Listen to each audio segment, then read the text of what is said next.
It's Dalyla, and I'm with my favorite, very important person, Gina Alawaye. But Gina is absolutely one of my favorite humans on this earth. I'm excited that she's here. She actually lives all the way out in Texas, and I decided to catch her the little bit of time that she's here, be able to do this interview with her. So Gina, yes, what is your Myers-Briggs personality? I am an illustrious ENTP. Yeah, I'm an ENTP. Yes, ENTP. So you guys are in for a treat, because Gina is a rarity around these streets. A female ENTP boss woman out here in these streets who allowed me to interview her. But yes, and so you all know I am your resident ENFP, and so this is ENFP Asks a ENTP, and let's get going.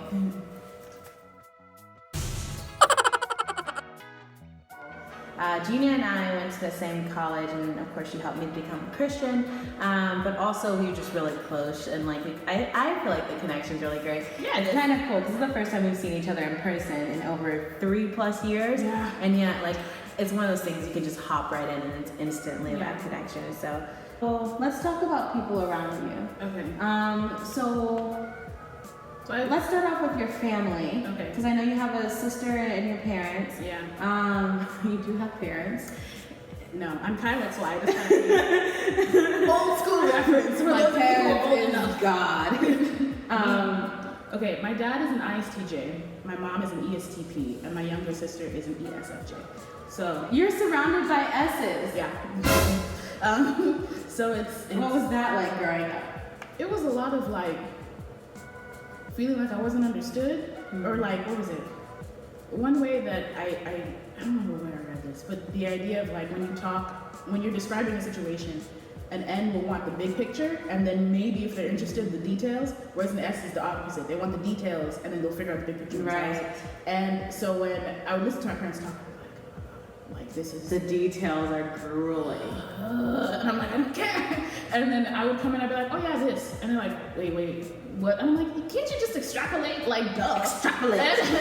But I think it was, I appreciate it now in hindsight. Granted, growing up, I felt like, I'm so misunderstood and no one gets me, and I'm a special snowflake. No. You are a special snowflake.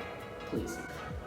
I don't, like, if you're one of the million... Okay, she's a special snowflake because she is an ENTP woman.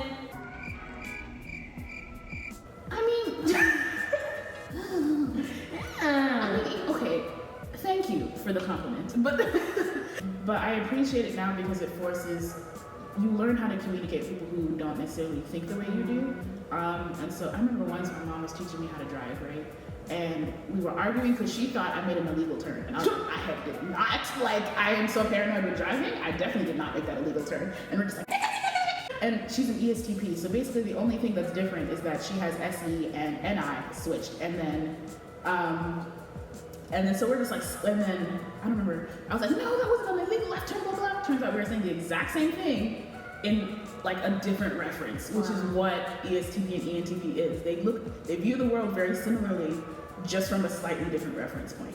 And so I was like, oh, okay. We've been arguing for the past 15 minutes in this car. Sorry for yelling at you. But she was like, sorry for yelling at you. And you said your mom's an ESTP. ESTP. So yeah. Oh, and it's hilarious. So my mom loves sports, but she's very good at them. She, what sports does she play? She plays like squash, which is like badminton. No, not badminton. Are you talking about racquetball? Yes, racquetball. I was like, what's the way they put you in the box and you're smacking it against the wall? So she's good at like, she played hockey in high school, field hockey, tennis, badminton. She's just in general athletic. And then I did soccer. And so we were like playing, and she was showing me how to play squash, and I sucked. She's one of those who's like, stand in one place and aim the ball exactly where she needs to go. So I'm like flailing around. I miss your mom. She's great. She misses you too. She has the sweetest little voice, and she's like, so she's an intense woman, but in a very beautiful, sweet manner. Hello. She has like a little British accent. And then she, sorry, mom. But what's it called? She's like, I don't understand. You were so good at soccer. I said, no, false. I would kick the ball and mentally calculate where it was supposed to go and then go, which is why I spent a lot of time running back and forth. I didn't actually watch where the ball went. I just was like, But if someone had intercepted it and I didn't calculate for that interception, I would be like down the field and the ball's over there, and like I have to, I'm trying to stay frame. And like I'd be like down the field and the ball got kicked over here, and now I have to run to catch up, and people were just like, what's wrong with you? Just watch. I'm like, I don't think you I think you understand. I'm not in tune with my body or the physical surroundings, so I have to make up for it somehow. And so it's very entertaining because I think that was the first time she was like, oh, we're different. And I'm like, yes, woman, I've been telling you for years. Yeah. Like this theory and blah, blah. And she's like, I don't care about that. Like I need concrete examples.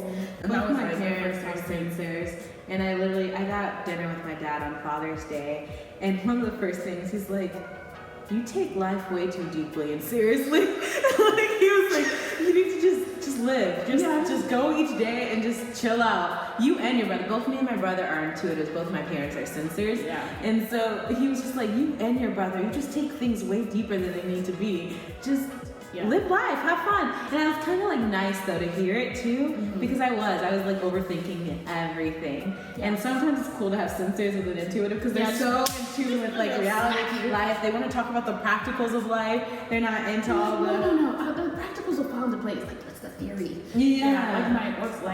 My dad will come to me like, Gina, you're overthinking. And I'm like, no, I'm just considering every option. He goes, overthinking. I don't know how else to function. How do you live without overthinking? I generally, they're like, just go. Like when I was applying for jobs, they'd be like, you need to spend 10 minutes on every application. I'm just like, no. Like I need to research the company, what benefits they have. I have to think about all the pros and cons, and then I have to think about, okay, how is my career trajectory going to go? And then maybe I'll begin the application. And then the worst is when they have like, why do you think you're a good fit for this company? And I'm like, other than the fact that I need a job, and I'm like, I like to eat. Or I would like to eat and like pay bills. But it'd be nice.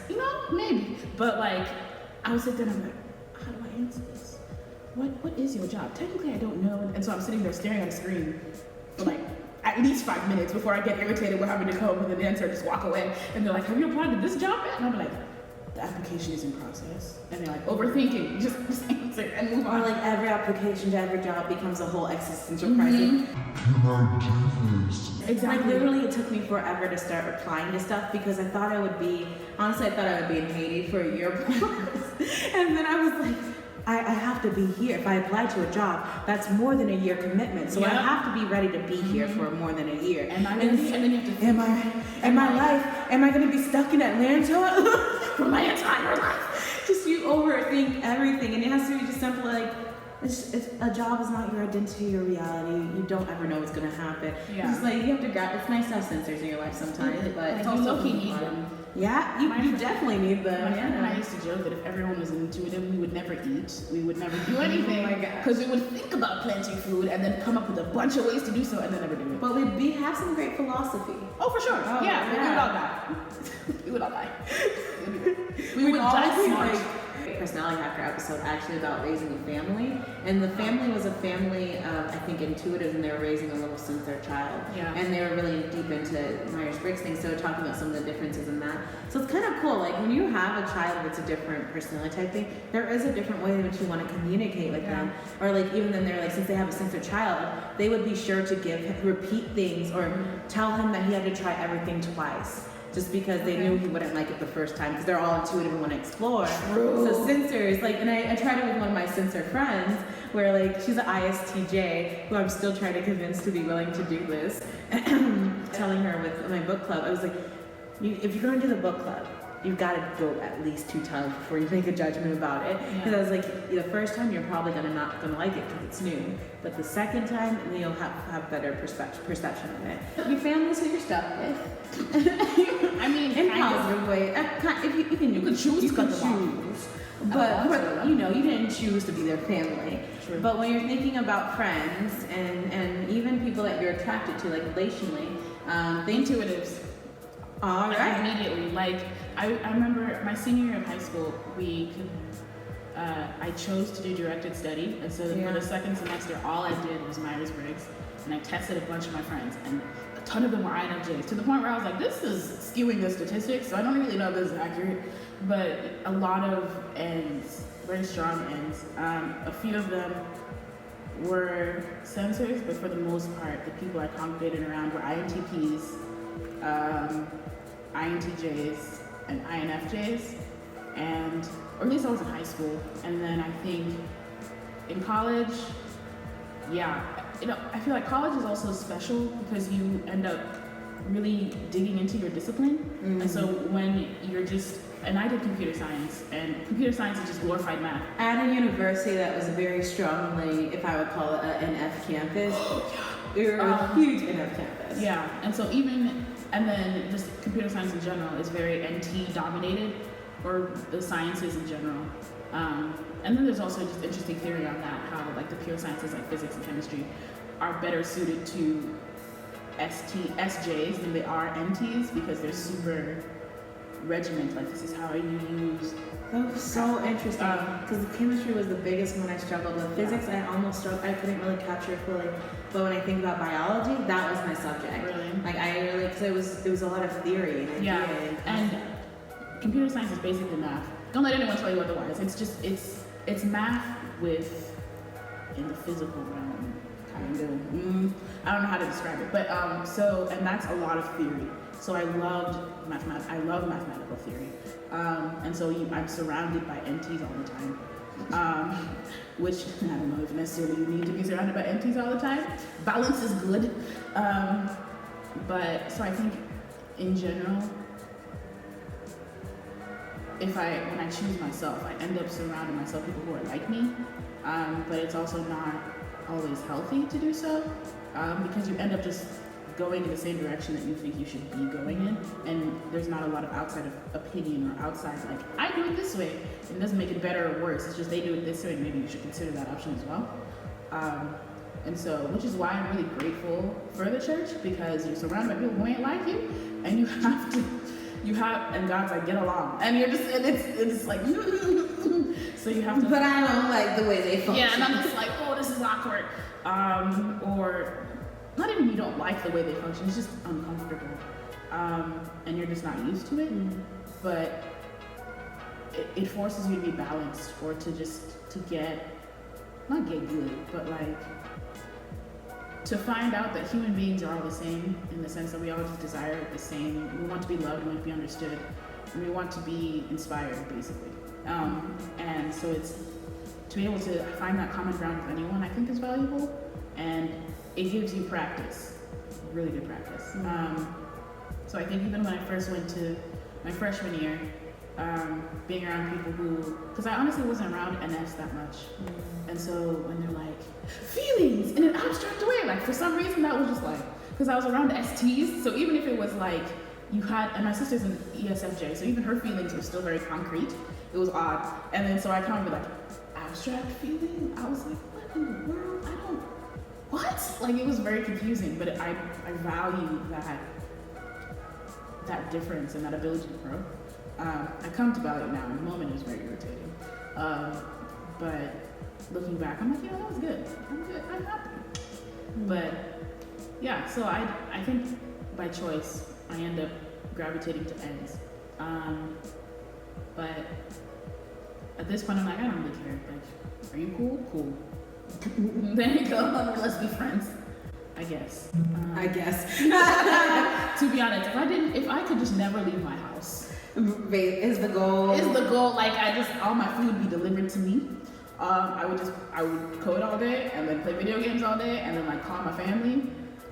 Low-key, Enya lives in her castle with her bunch of cats and a lot of money, and that's kind of what I wanted to. So I'd be like, look, let me just live in my really pretty Rococo style house. It's so funny because I think the types you're attracted to, and especially when you're on the minority of any of the types of things, is that your like perception is skewed about the world, right? Because that's the type you're gonna attract. So for example, I tended to have a ton of INFJs and INTJ friends, but so I was confused when they said INFJs are rare, because I was like, are they?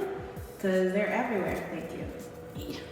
Thank you. And I was like, because they're everywhere. Or I was surprised when they said intuitives are the minority, because I'm like, most of my people around me are all intuitives. Yeah.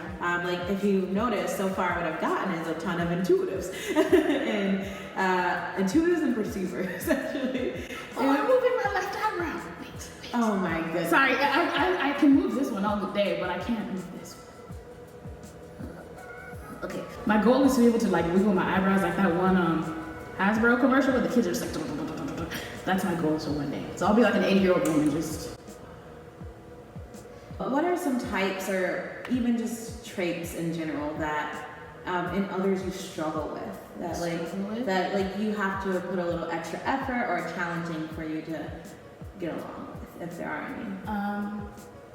I think it's any type when you're unhealthy. Like if you're healthy, you're fine. You're almost a pleasure to be around. Oh, that sounds terrible. You're almost a pleasure. Almost, but not quite. I tolerate everyone. 65%. But most people are a pleasure to be around. People are cool. But when people are unhealthy, including myself, sometimes they're like, why are you like this? But it's when any function is unhealthy, when your SI can get too dogmatic, TI can get super annoying. It's like the accuracy, and you're like, shut up. And NI can be too like nebulous and like hard to grasp. TE can be too, again, also dogmatic, but in a slightly different way. And FE can be too like,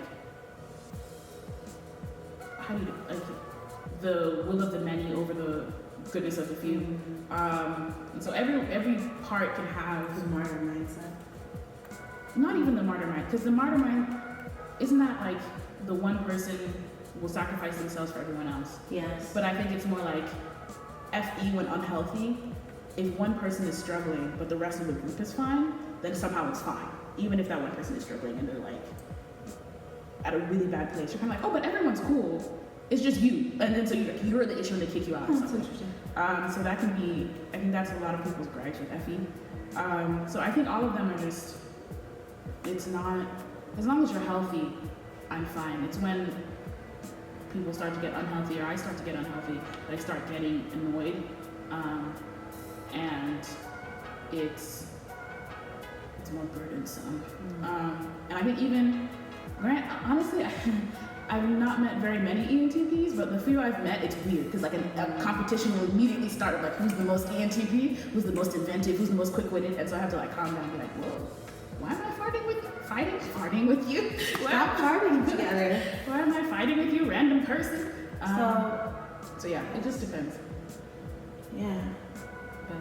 But for the most part, healthiness. Yeah, so just as long as you're healthy, I feel like you can get along with them. That's a cool perspective to think about it too. Look at you bringing insights. Why am I not surprised? Aww. All right, homies. With that, we've had a full discussion.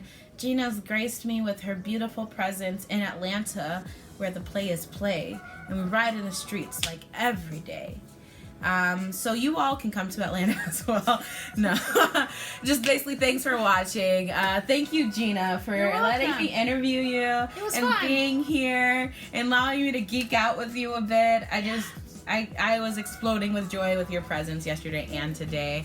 And thank you all for watching.